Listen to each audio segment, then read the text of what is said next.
Parang above and beyond na sa... Yeah, special ho yan. Madam Chair, if I may. Ma'am, just to point. the executive has the power so when to he do that. signed, when you signed dito sa ICC, you were signing as what? As the Interpol NCB Manila representative. Your Ang nakalagay po dito, you're signing as in behalf of the Republic of the Philippines, not as Interpol. Kasi po nung that time, yung representative ng ICC na kausap ko, naka-print na po yung, Yeah, yung so, government. So, Sir, but it are you a was- college graduate? Yes, sir. No. Any college graduate, pag pinapirma ka tapos mali, kahit printed, you'd cross it out. Then you would put, so pag nakalagay doon, Alang Cayetano, congressman, pipirma ako o i-cross out ko yung congressman, nalagay ko senator. Kung nakalagay doon, Alang Cayetano, single, may asawa na ako, hindi ako papagalitan ng asawa ko, kung hindi ko i-cross out, lalagay ko doon na ano. Di ba? So wag tayo magpilosopohan dito. So why did you sign in behalf of the Philippine government if you weren't representing the government and you were representing Interpol? Medyo mataas na ho kasi yung ano noon pagod na din kami. Tapos ang request ng ICC staff that time nagre-request sila na kunin na ng medical team. Hindi ho kasi ma-perform yung medical assistance to the former president Yun ho yung dahilan yan. Ang dahilan, pagod kayo? Hindi po, nagkakagulo na din ho nun. Mataas na din po yung sitwasyon. Pakisabi ng totoo. Opo, We are ma'am. all under oath. Yes, ma'am. Ang mataas na... Paliwanag mong maigi. Representative ka ba ng Pilipinas or representative ng Interpol? Pipili ka lang. Nirepresent ko po ang Interpol NCB Manila. So mali itong papel na to. Sabihin mo sa akin. Yun hong... Kasi nag-iiba. Isa Kasi sinungaling, po, isa totoo. Yun ang clear ho sa ICC. Pwede kong linawin lang. Siguro, hayaan muna natin. Hayaan natin na ipaliwanag. Alam naman niya Alam ho kasi ng malinaw ho sa pag-uusap namin ng ICC staff na I represent the Interpol NCB Manila. Pero hindi maliwanag dito sa nakasulat. Government of the Republic of the Philippines. It's part of the government, ma'am. I'm sorry. Hindi, Interpol Sabi niya, nandun siya bilang Interpol Ma'am, Madam Chair, yung Interpol po kasi, the Interpol NCB Manila, it's under the Philippine government.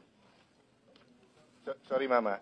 Kasi if that's your interpretation, then the government cooperated with ICC.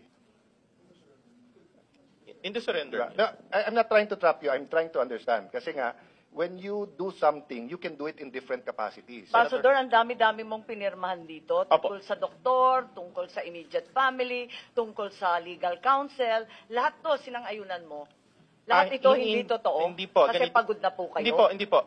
Kung maaari ho ma-explain ko. Una ho, yung tinatanong nyo regarding ho dun sa... Kasi that time, I was waiting for the official certification from the Department of Justice. So medyo wala hong internet that time. So yung yan ho yung sinulat nila, yun naman ang sinagot ko. So nung after few minutes, nag-request ako ng internet na print, binigay ko sa ICC yung certification from the Department of Justice. Sino nagsulat niyan? Kaninong handwriting yan? Kasi parang naiba sa sulat mo. Ma'am, sa ICC, ma'am. Tapos pinirmahan mo na lang yung sinulat ng ICC. Pinakikita naman yan nung nagpapalitan kami ng... So sang-ayon kayo sa lahat ng sinulat? Opo, ma'am. Ano, so yun yung papel mo doon? Ano pa yung ginampanan mong papel? Kasi sabi mo, sinamahan mo si Presidente Duterte sa eroplano.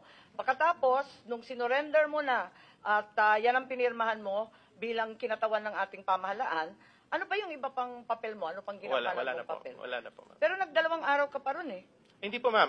Nag-aantay kasi doon din kami sumakay sa same plane pabalik po ng Pilipinas. Ako, diniliver ninyo sa ICC pero hindi ninyo alam?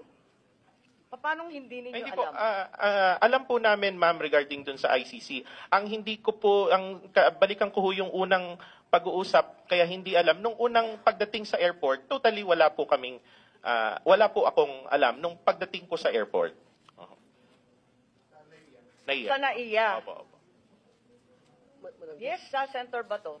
Pwede mo laman, Ambassador, kung kailan ka appoint as special envoy sa national crime? July 2024, Mr. Senator. Alam ninyo, gusto ko lang tignan yung pinirmahan mo kasi maraming kabulastugan dito. Hindi ko maintindihan sa screen. The date, bakit hindi mo alam? Hindi po. Yung number 8 po, that time, kagaya ho ng sinabi ko kanina, I'm just waiting for the certification from Department of Justice. Yung certification dumating pa ng March 12 Hindi po. Na dumating po on the same day, siguro 10 minutes. Pwede niyo pakita sa amin kasi yung certification na binigay ng DOJ sa amin, March 12 ang nakasulat. Yun po yung certification na binigay ko po.